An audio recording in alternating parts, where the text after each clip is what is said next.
Tinanong kami if you would allow the burial of Marcos. Ay, sabi ko, yes. Yung tatlo, sabi nila hindi. So, nung panahon na ako, tapos gusto na ilibing si Marcos, pinalibing ko. Look, yun yung mga... Yun yung promise ko. Kaya kung ayaw ninyo yun, hindi sana ninyo ako binoto.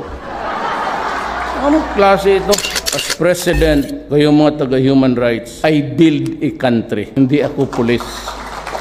I look after my country. Paski ganito lang ako, I love the Philippines. I love the Philippines and I love... Diba sabi ko sa kampanya, why am I here? I am here because I love my country and I love the people of Philippines and especially the beautiful Filipina.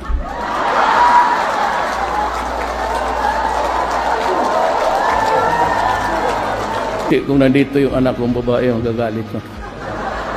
Titindig yun. Si Inday, titindig yan. Harap-harapan. Maldita yan. And nobody was mentioning about Mindanao.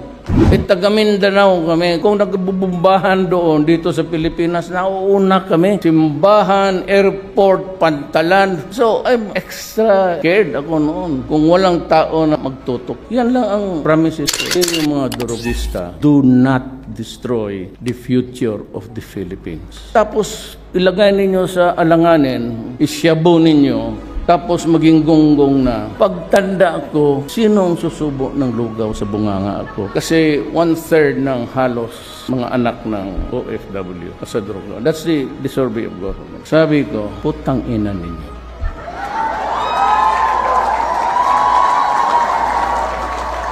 Ang mga tatay nito na sa ibang bansa, nagpapakamatay sa bata. Ang mga nanay nito sa isang bansa, sometimes they are rape, abuse, sinisikmura na yan para na makapagdala ng pera.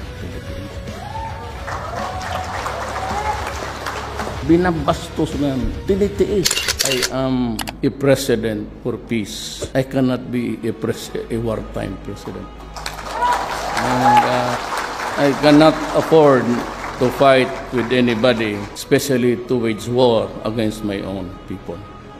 So whether we like it or not, alam nila, Lisa, yan, that open ako and I just released about 14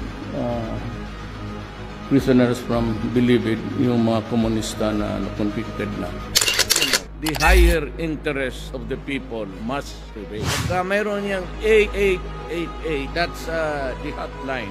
Sabihin mo lang, kung ayaw mong sabihin mo yung taong nirereklamo mo, ito si Juan de la Cruz, pabalik-balik ako sa opisina, kukuha ng permit o clearance, at pabalik-balik na lang ako, ang hanggang ngayon wala pa.